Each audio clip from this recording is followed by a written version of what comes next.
Friends, India ने New Zealand को बहुत ही कन्विंसिंग तरीके से हरा दिया है। और आप देखिए, जब आप किसी चीज़ के लिए मेहनत करते हैं तो भले ही आप नीचे गिर भी जाएं, लेकिन अगर आप कंटिन्यूअसली लगे रहेंगे तो भगवान आपका साथ जरूर देगा। ये वही दुबई का ग्राउंड है, ये वही वरुण चक्रवर्ती है जो 2021 में, शायद correct me if I am wrong, 2021 में जब पाकिस्तान ने हमें 10 विकेट से हराया था, तब यही वरुण चक्रवर्ती को लोगों ने विलन बनाया था और टीम से बाहर हो गया था। कोई नाम भी नहीं था, खेल रहा था बेचारा, इंटरनेशनल तो नहीं, डोमेस्टिक खेल रहा था, आईपीएल में खेल रहा था और परफॉर्मेंस वहाँ भी आ रही थी। लेकिन पाकिस्तान के अगेंस्ट हार जाना वो बहुत बड़ी चीज़ होती है। कोई आदमी पाकिस्तान के अगेंस्ट एक विनिंग शॉट मार दे तो दो तीन साल वो टीम में फिक्स हो जाता है। ऐसे एक प्लेयर थे ऋषिकेश कानितकर, जिन्होंने पाकिस्तान के अगेंस्ट 10 रन बनाए थे मात्र, लेकिन हम वो मैच जीत गए थे। तो बहुत दिन टीम में खेले।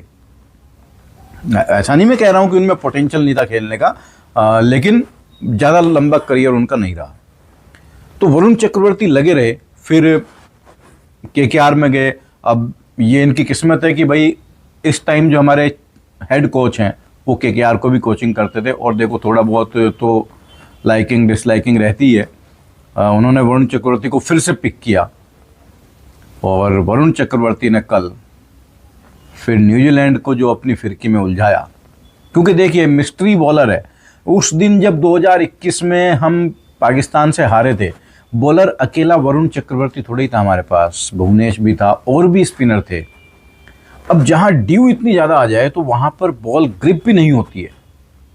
नहीं तो ऐसा थोड़ा ही नहीं कि यार हम उनका एक भी विकेट ना ले पाते। कोई भी विकेट क्यों नहीं ले पाए? क्योंकि ड्यू इतनी थी, बॉल ना तो ग्रिप हो रही थी, बॉल को फेंकना मुश्किल था, ग्राउंड पे जाती तो पानी उड़ रहा था वहाँ पे, इतनी ड्यू थी, उसमें नहीं कोई कुछ कर सकता। बट अपोनेंट हमारा पाकिस्तान था और उससे हम हार गए, तो वो सबके दिल पे लगती है। और किसी ना किसी को तो विलन बनना था। भुवनेश्वर कुमार और वरुण चक्रवर्ती, इन दोनों को झेलना पड़ा था।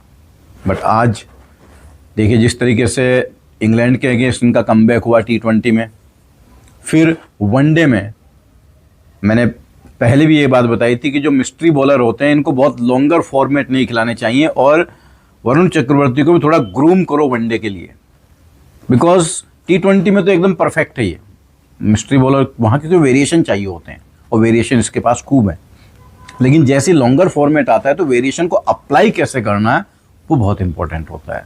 इसकी खूबसूरती है कि इसको हाथ से पिक करना बड़ा मुश्किल होता है। जैसे कुलदीप यादव को, अक्षर पटेल, रविंद्र जडेजा, ये हाथ से पिक हो जाते हैं, लेकिन ये क्विक इतने हैं और ये एकदम विद इन द स्टंप रहते हैं कि अगर बैट्समैन से जरा सी चूक हो गई तो आप समझ लीजिए वो गया। और अब जिस तरीके से टीम खेल रही है, तो गौतम गंभीर के आने के बाद अब ऐसा लग रहा है कि शायद गौतम गंभीर, रोहित शर्मा और विराट कोहली, अब ये सब सेम पेज पे आ गए हैं। अब इनकी सेटिंग बन गई है। गौतम गंभीर ने इन दोनों को बता दिया है कि भाई एक नई टीम बनानी है जो आपके बाद खेलेगी। और जब शुरुआत में ये बात बताई होगी तो इनको लगा होगा कि शायद यार ये आदमी हमको इग्नोर करेगा, लेकिन शायद गौतम गंभीर ने समझाया कि भाई लल्ला, नई टीम तो बनानी है, लेकिन तुम दोनों को बनानी है वो मिल के मेरे साथ। तो अब जिस तरीके से इनकी जेलिंग दिख रही है, जैसे फैसले ग्राउंड पर हो रहे हैं, तो वो टीम के विन में रिफ्लेक्ट हो रहा है। अदरवाइज तो बहुत बड़े बड़े घाव लगे हमें। यही न्यूजीलैंड 3-0 से हमें टेस्ट मैच हरा गया। यही टीम थी, यही हेड कोच था। बीजीटी में हालांकि हम हारे वहाँ भी 3-1, लेकिन हर मैच कॉम्पिटिटिव हुआ था, क्योंकि वहाँ थोड़ी थोड़ी अंडरस्टैंडिंग बननी शुरू हो गई थी। स्किल एक अलग चीज़ होती है, स्किल बाद में आता है जब आप ग्राउंड पे हैं, लेकिन उसके पीछे एक माइंड सेट होता है। जब तक वो माइंड सेट नहीं होगा, जब तक वो जो लोग वहाँ जाके फाइट करने वाले हैं वो लाइक थिंकिंग के नहीं बन जाएंगे, भले ही उनकी थॉट प्रोसेस अलग अलग हो, लेकिन जब तक एक थॉट नहीं आ जाएंगे अलग अलग वे में भी, तब तक आपकी टीम परफॉर्म नहीं कर पाएगी। और वो टीम में होता हुआ दिख रहा है। और न्यूजीलैंड वाला देखो, सबसे टफ अपोनेंट तो ये है। उनके बारे में क्या कहा जाए, वो कहते हैं मूवी थी ना एक जिसमें कहते हैं kiwi don't fly, kiwi can't fly. कल वो पूरे ग्राउंड में उड़ते हुए दिखाई दे रहे थे। ग्लेन फिलिप मतलब आदमी है भाई, क्या है, कहाँ जाके कैच पकड़ रहा है यार। केन विलियमसन इस उम्र में जो जडेजा का कैच पकड़ा उसने, वो क्या शानदार कैच था। बैटिंग की अगर मैं बात करूं तो श्रेयस अय्यर, अब आप देखिए ये दूसरा प्लेयर है जिसको टीम इंडिया ने, बीसीसीआई ने कॉन्ट्रैक्ट इसका रद्द कर दिया था। उसके बाद फिर डोमेस्टिक में गया, खेला, और सबसे बड़ी बात वो जो पुल शॉट जो उसकी वीकनेस थी उस पर काम किया, और अब ऐसा शार्प करके आया है कि आप डालो शॉर्ट बॉल और मैं पटकूंगा तुम्हें पकड़ के। ठीक है एक आध शॉट लग गया हल्का, उसके पहले उसने परफेक्ट शॉट मारे हैं, जो पुल मारे हैं पुल पे पकड़ा नहीं गया वो उनसे। आखिरी में आउट पुल पे शॉट पे ही हुआ है, शॉट पे जो बॉल पे ही हुआ है। लेकिन यार कि आपका कितना भी स्ट्रॉन्ग हो, एक आध शॉट तो हल्का लग जाता है। बाबर आजम के लोग दुनिया में कहते हैं कवर ड्राइव बहुत अच्छी है, कवर ड्राइव खिलाने के चक्कर में तो उसको आउट किया पांड्या ने।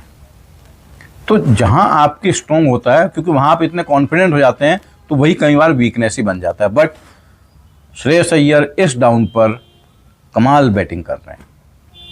केएल राहुल ने भी कल इंटेंट के साथ बैटिंग की। कल बैटिंग में उसकी कोई लोचा है ही नहीं, वो थोड़ा सा अपने आप को पॉजिटिव रखे तो वो उस डाउन पर भी काम कर जाएगा। हार्दिक पांड्या जैसा हम जानते हैं, बस उसकी कमी ये थी कि उसने शामी पे थोड़ा कम भरोसा किया। शुरुआत में जो वो सिंगल डबल थे वो ले लेने चाहिए थे उसको। अगर शामी आउट भी हो जाता तो कुलदीप यादव आता, फिर अब कुलदीप यादव या वो अपना वरुण चक्रवर्ती के साथ आप ये कर सकते थे कि सिंगल डिनाई कर देते। खैर एनीवे 250 रन बने थे, 250 का टारगेट था। और न्यूजीलैंड आप देखिए फिर से केन विलियमसन खड़े हो गए थे, और केन विलियमसन का अगर कोई साथ देता तो शायद वो नैया पार भी लगा सकते थे। लेकिन अब आप देखिए यहाँ पर आते दिमाग की बात, अक्षर पटेल ने उसके पूरे स्पेल की आखिरी बॉल थी 10th ओवर की लास्ट बॉल, उसने इशारा किया रोहित शर्मा को ये करके, ये इशारा होता है कि मैं फ्लाइट डाल रहा हूँ। केन विलियमसन इतने प्रेशर में थे तो इस बात को नहीं समझ पाए, छोटी सी बात को, कि भाई बॉलर इतनी दूर से उतनी दूर खड़े हुए बैट्समैन को, कैप्टन को इशारा नहीं करता कि मैं फ्लाइट करने वाला हूँ, तुम फील्ड चेंज कर लो। केन विलियमसन को लगा कि मैंने इसको पकड़ लिया कि अब ये फ्लाइट डालेगा, लेकिन उसको फ्लाइट डालनी ही नहीं थी। वो तो इशारा रोहित शर्मा के लिए था ही नहीं, वो इशारा ही विलियमसन के लिए था कि विलियमसन देखे और ये सोचे कि फ्लाइटेड आएगी, आगे निकल के मारूंगा। पका हुआ शॉट है उसका।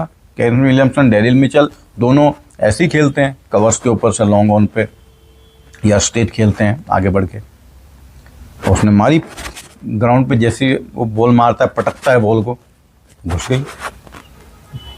तो ये होता है इंस्टेंट दिमाग लगाना, जैसा T20 वर्ल्ड कप में ऋषभ पंत ने साउथ अफ्रीका अगेंस्ट लगाया था, लेट गया था और गेम को स्लो कर दिया था। तो बापू ने बहुत बढ़िया काम किया। और मैंने कितनी बार ये बताया था कि रोहित शर्मा तो ठीक है, लेकिन जो गौतम गंभीर है वो अक्षर पटेल का बैटिंग टैलेंट देख चुका है, और वो उसको 5वें डाउन पे खिलाएगा। कल भी देखो 3 आउट हो गए, ऊपर अक्षर पटेल आया, केएल राहुल नहीं आया।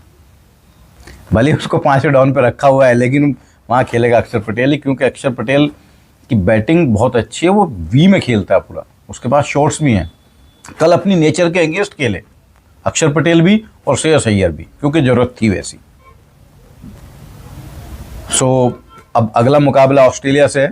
आज हमने कोई भी कल जो गलतियाँ हुई उनके बारे में बात नहीं की, जो गलतियाँ हैं जहाँ सुधार करना चाहिए उनके बारे में दूसरा वीडियो करेंगे। ब्लंडर्स कल के मैच में भी हुए हैं और कहाँ इम्प्रूवमेंट की आवश्यकता है वो डिस्कशन नेक्स्ट वीडियो में किया जाएगा। अगर आपको वीडियो अच्छा लगा हो तो चैनल को फॉलो कर सकते हैं, फेसबुक पर देख रहे हैं तो यूट्यूब पर हैं तो सब्सक्राइब और लाइक कर सकते हैं। फिर नेक्स्ट वीडियो में मिलते हैं।